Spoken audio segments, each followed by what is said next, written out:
नमस्ते, मैं अमित कुमार झा। बंगाल चुनाव में अब 1 महीने से भी कम का समय रह गया है और इसी बीच आज अमित शाह ने ममता बनर्जी पर चार्जशीट पेश कर दी है। क्या है चार्जशीट, इस पर आगे बात करेंगे। और इसी के साथ साथ एसआईआर में 80 लाख के करीब नाम कट चुका है, जिससे ममता बनर्जी का बौखलाहट बढ़ते ही जा रहा है। तो आज इन्हीं सारे विषयों पर चर्चा करने जा रहे हैं। तो चर्चा की शुरुआत इस बात से कि कौन सा चार्जशीट अमित शाह ने ममता बनर्जी के खिलाफ जारी कर दिया है। तो ये चार्जशीट मतलब क्या होता है? आरोप पत्र। ये लीगल वाला नहीं हुआ, ये हो गया चुनावी चार्जशीट। मतलब टीएमसी ने क्या क्या काम नहीं किए जो कि उसको करने चाहिए थे, जिससे बंगाल और देश का नुकसान हुआ, उसका पूरा लिस्ट जारी किया। और यहाँ तो हम कोई न्यूज़ देने आए नहीं हैं सीधे कि बस खबर पढ़ देंगे। क्या सच्चाई है उसके पीछे, ये भी जानना ज़रूरी है।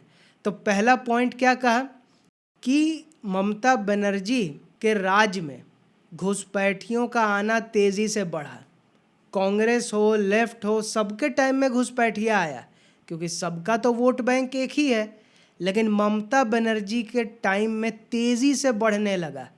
और ये तेज़ी और ज़्यादा अखड़ इसलिए रहा है क्योंकि यूपी हो, असम हो और कई नॉर्थ ईस्ट का एरिया हो, वहाँ भाजपा या उसका गठबंधन का सरकार है, वहाँ से लगभग अब घुसपैठ रुक चुका है।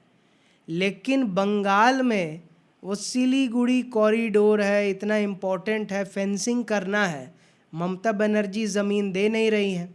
तो इससे एक बड़ी समस्या बन रही है और यही बात अमित शाह ने भी कही, क्योंकि नहीं बनेगा फेंसिंग बॉर्डर पर तो वो तो कहीं से घुस घुस आके आ ही रहा है। और क्योंकि सरकार टीएमसी की है तो वहाँ भ्रष्टाचार भी चल रहा है, तो सबका आधार कार्ड कुछ कुछ बन रहा है और फिर वहाँ वो लीगल वोटर के रूप में है। इंडस्ट्री का जो हब था कोलकाता आज़ादी से पहले, अब एकदम मामला ख़त्म है। कोई इंडस्ट्री नहीं है, कोई इन्वेस्टमेंट नहीं है, एकदम सूखा पड़ा हुआ है। बात सही है, टाटा को भगाया, उसके बाद से कोई आने को तैयार नहीं है। तभी तो फर्जी कॉल सेंटर का अड्डा बना हुआ है कोलकाता। बंगाल में जितना गांवों में खासकर देखा जाए गरीबी है, लगता है 30 साल पुराना कोई माहौल चल रहा हो। इतना तो बिहार में भी नहीं है, जबकि बिहार में भी काफ़ी गरीबी है। तीसरा बात, उन्होंने भ्रष्टाचार के बारे में कहा कि कितना भ्रष्टाचार हुआ है टीएमसी के ममता बनर्जी के काल में। अब भ्रष्टाचार का देखा जाए तो नोटों का पहाड़ मिल रहा है पार्थो चटर्जी से, फिर कितना सारा टीचर स्कैम, तो रोज़ वैली स्कैम, तो ये चिट फंड घोटाला, ये सब ममता बनर्जी के सुशासन में ही चला है। ये सब कितना ब्रिज गिरा, कितना लोग मरा, क्योंकि भ्रष्टाचार सिर्फ पैसों का नहीं होता है। भ्रष्ट आचार, बुरा आचार, तो वो कानून व्यवस्था कैसा लचर है कि आरजी कर जैसा घटना हो जाती है। फिर लॉ कॉलेज की छात्रा के साथ क्या हुआ, विभत्स घटना, फिर संदेश खली में जो महिलाओं के साथ हुआ, और सब में टीएमसी का, और टीएमसी जिसको पाल पोस रही है उस वर्ग का लिंक रहा है। चौथी बात क्या कही कि सोनार बांग्ला की बात कही, लेकिन बना क्या ममता बनर्जी के काल में? बिल्कुल नहीं। सोनार बांग्ला तो दूर का बात है, नॉर्मल जो बांग्ला पहचान है वही ख़त्म हो चुका है। सब तो कट्टरवाद, घुसपैठियों के वजह से सब दूषित हो चुका है। रामनवमी पूरा देश में कई इलाकों में शांति से निकला।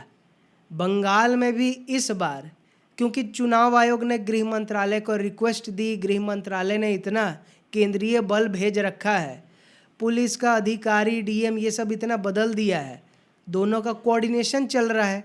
इससे इस बार काफ़ी हद तक रामनवमी में शांति था। लेकिन जहाँ शांति प्रिय कौम का संख्या इतना ज़्यादा हो, मुर्शिदाबाद जैसा इलाकों में, तो वहाँ बिना कोई दुर्घटना हुए रह ही नहीं सकता है वो सब। तो कुछ उन इलाकों में हुआ, नहीं तो इस बार रामनवमी बंगाल में भी शांति से ही गुजरा। अमित शाह ने जिस तरह से शुभेंदु अधिकारी को भाव दिया, इज्जत दी, इससे ये क्लियर हो गया है कि अगर भाजपा जीती, अगर क्या, वो तो जीतेगी, लेकिन अगर वो जीती तो अधिकारी ही बनेंगे मुख्यमंत्री। ये दिल्ली वाला हाल नहीं है कि कोई लॉ एंड ऑर्डर का बात नहीं है, किसी को भी बना दो, किसी को भी नेता बना दो, वैसा नहीं है। यहाँ जो ज़मीन से जुड़ा हुआ है, लड़ झगड़ के हिमंता बिश्वा शर्मा करीबी रहे राहुल गांधी के, हटे, टक्कर दी, सीएम बने। उसी तरह से ये भी करीबी रहे शुभेंदु अधिकारी, ममता के टक्कर दे के हराएंगे तो सीएम वो ही बनेंगे। ये भी इससे तय हो गया, तो कोई कन्फ्यूजन नहीं होना चाहिए कि भाजपा जीती तो सीएम चेहरा कौन होगा, शुभेंदु अधिकारी ही होंगे। अब टीएमसी का भी जवाब आ गया, सुन के तो रह नहीं जाता। कह दिया कि भाजपा शासित राज्यों में भी तो महिलाओं के साथ होता है, भ्रष्टाचार वहाँ भी है, ये वो रूटीन जवाब। सवाल पूछा, जो आरोप लगाया उस पर कोई सटीक जवाब नहीं दिया। यहाँ वहाँ भाग रहा है, गोल पोस्ट बदल रहा है। दुर्घटनाएं, भ्रष्टाचार किसी का भी राज्य में हो सकता है, कोई राम राज्य न था, न है, न हो सकता है इस कलयुग में। लेकिन कुछ घटना हो गई, एक्शन कितना तेज़ी से है और किस पार्टी का लोग उसमें लगा हुआ है, उस दुर्घटना में, उस क्राइम में, ये मैटर करता है। टीएमसी बचाव करती है, कोर्ट डांटता है तो काम करना पड़ता है।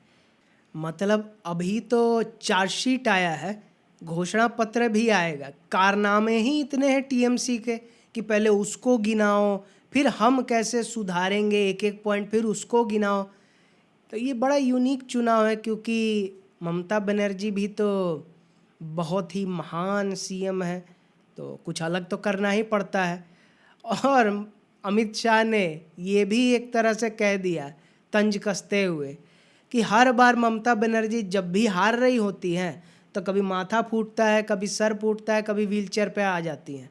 इस बार भी शायद व्हीलचेयर पर आएंगी, ये बात तो हम पहले ही कहे थे। इस बार भी कुछ ना कुछ नौटंकी जस्ट वोटिंग से पहले होगा ही होगा, इसमें कोई डाउट नहीं होना चाहिए। अब ज़रा आ जाते हैं एसआईआर वाली बात पर, क्योंकि एक तो ये आरोप पत्र का टेंशन, फिर उधर चुनाव आयोग जो काम कर रहा है अपना, कि एक तो 60 लाख के आसपास पहले ही नाम कट चुका था, जो 62-65 लाख अंडर रिव्यू था, पहला लिस्ट आ गया, उसमें से लगभग 10 लाख कटा। ये दूसरा लिस्ट आ गया, उसमें से भी एग्जैक्ट आंकड़ा तो नहीं आया है, 10-12 लाख उसमें से भी कटा है। तो हुआ ना टोटल 80 लाख के करीब नाम कट चुका है। और अभी खबरें ये आ रही हैं कि एक फाइनल सप्लीमेंट्री लिस्ट भी आएगा। अब उसमें से और जितना कटे सो कटे। तो हम कई बार क्या कहें कि राउंड फिगर 1 करोड़ कटना ही कटना है। उसमें से अगर कुछ को मान ले कि हाँ वो मरा हुआ था, डुप्लीकेट था, बाकी सब घुसपैठिया फर्जी वोटर था। कई तो भाग गया, कई जो ढीठ बन के रह गया, टीएमसी तो बचा ही लेगी इस उम्मीद में। उसको तो पता नहीं ना था कि कोर्ट भी इतना सख्त हो जाएगा। तो जो वो कटा है, उससे जो चुनावी समीकरण बदलने वाला है, कई सीटों पर टीएमसी जो जीत जाती थी वहाँ जो हार होने वाली है, क्योंकि बागी हुमायूं कबीर जैसा ओवैसी के साथ मिल गया है, और जो अंदर खाने खेल चल रहा है, तो मुस्लिम वोट बैंक भी सुरक्षित नहीं ना है। कितना भी तुष्टीकरण करो, इधर हिंदू गोलबंद हो ही रहा है, तो कुछ भी सही ममता बनर्जी के लिए चल ही नहीं रहा है।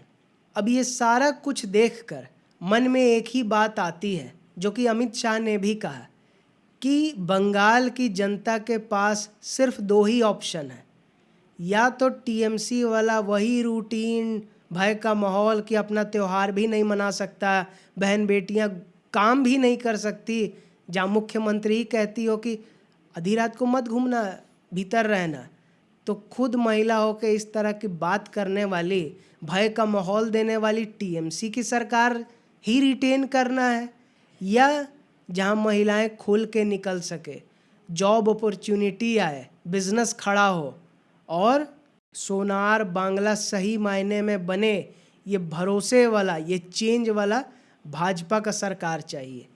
ये डिसाइड बंगाल की जनता को ही करना है, क्योंकि इस बार सुरक्षित माहौल में चुनाव है। तो कोई आनाकानी या हम तो नहीं वोट कर पाए, ये नाटक इस बार नहीं चलेगा, क्योंकि आपका वोट से ही बंगाल और देश का भविष्य तय होगा। लेकिन ईरान, इजराइल, अमेरिका युद्ध के बीच कैसे ट्रंप ने मोदी का लोहा माना और वहीं दूसरी तरफ कैसे विपक्ष का लॉकडाउन रोना बहुत खतरनाक बनता जा रहा है, ये जानने के लिए इस वीडियो को देखें और इस वीडियो को देखने के लिए बहुत धन्यवाद।